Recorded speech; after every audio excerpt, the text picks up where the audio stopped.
Hey everyone, welcome back.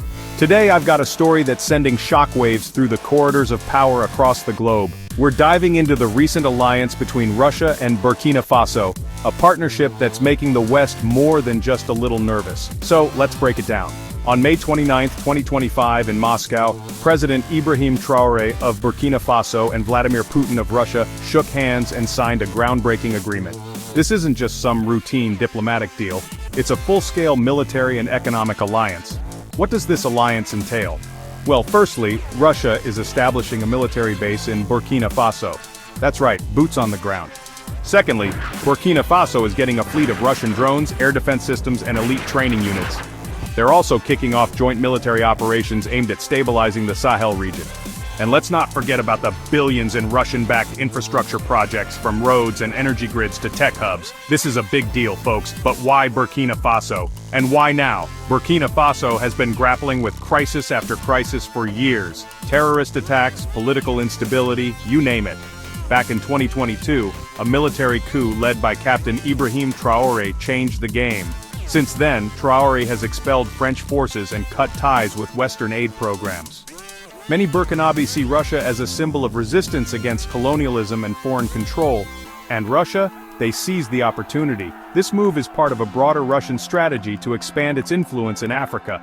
It's not just Burkina Faso.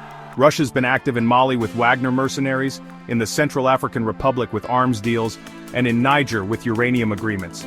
They're building a network of pro-Russian allies across Africa, rich in resources and strategically positioned. This isn't just diplomacy, it's a calculated move to shift the global balance of power. Now, how's the West reacting?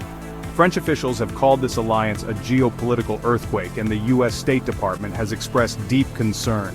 NATO analysts are warning of a new Cold War forming in Africa.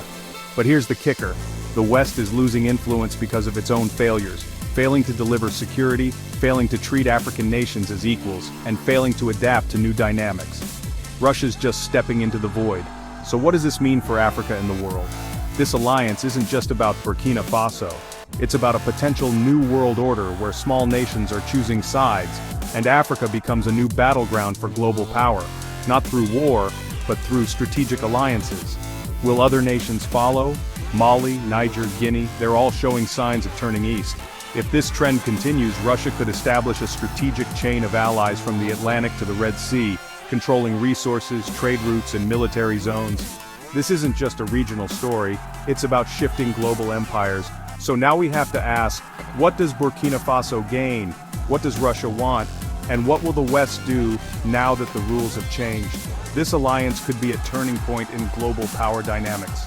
If you found this story eye-opening, make sure to subscribe and stay tuned for more insights into the world's shifting powers. Until next time, stay aware and stay informed.